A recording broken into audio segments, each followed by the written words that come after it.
राजधानी समेत पूरे राज्य में दिनों दिन अपराध की घटनाएं लगातार बढ़ती ही जा रही है। आए दिन राज्य के कई क्षेत्रों से अपराधी बेधड़ल्ले घटना को अंजाम दे रहे हैं। ऐसा ही एक मामला राजधानी रांची के गोंदा थाना इलाके का है, जहां बीती रात अज्ञात अपराधियों ने एक दंपति की गला रेतकर हत्या कर दी।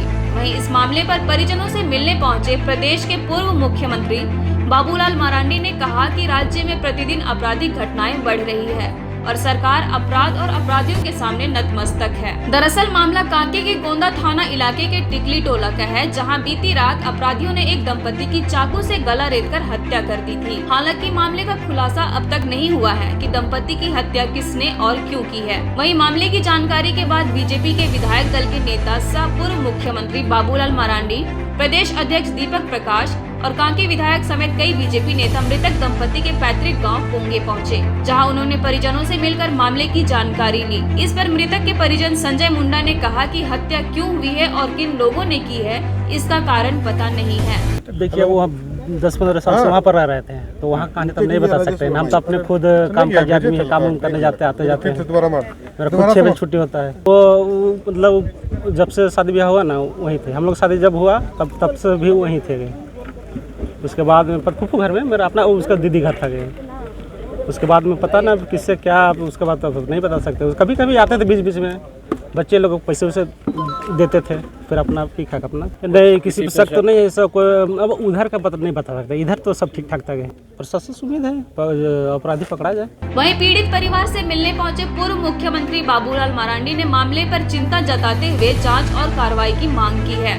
साथ ही राज्य सरकार पर निशाना साधते हुए उन्होंने कहा कि निहायत ही सरकार कमजोर है और अपराधियों के सामने नतमस्तक हो चुकी है, जिसके कारण अपराधी बेखौफ होकर अपराध कर रहे हैं। तो हम एक तो कहेंगे कि भाई प्रशासन से अब बिना विलम्ब किए उसको तहकीकात करना चाहिए। जो भी अपराधी हो, जिन्होंने इतना निर्ममता से हत्या की, तो उसकी पकड़ हो और उनकी सज़ा मिलनी चाहिए। नहीं, ये तो लगातार हो रही है ना, पहले भी इस प्रकार की घटनाएं होते रही हैं, कोई नई बात नहीं है। और हमने इसलिए कहा, बार बार मैं कहता हूँ कि निहायत ही कमज़ोर सरकार है और अपराधियों के सामने ये नतमस्तक हो चुकी है और अपराधी बेखौफ होकर के अपराध कर रहे हैं। और ये बिल्कुल लगातार घटनाओं का जो सिलसिला आप देख रहे हैं, राज्य की राजधानी में भी अगर ये बेखौफ घटनाएं हो रही है, तो राज्य के सुदूरवर्ती क्षेत्रों में क्या होगी स्थिति, आप सहज कल्पना कर सकते हैं। इधर भाजपा प्रदेश अध्यक्ष दीपक प्रकाश ने राज्य के मुखिया हेमंत सोरेन को मौनी बाबा कहकर संबोधित किया है। प्रकाश ने झारखंड के आदिवासियों को असुरक्षित बताते हुए सदन से सड़क तक विरोध की बात कही है।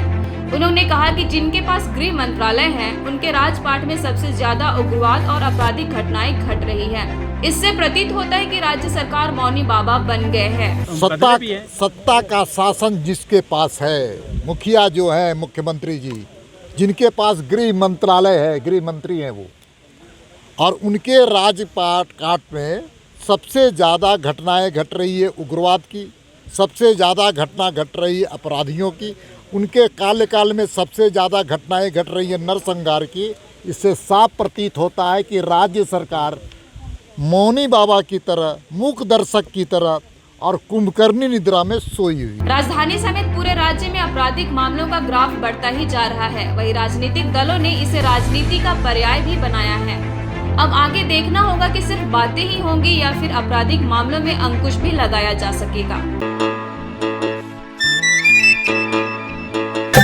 कर्जा में डूबल है किसान, जानत रहे हर इंसान, बंद रहे हर जबान, चुप रहे हर इंसान।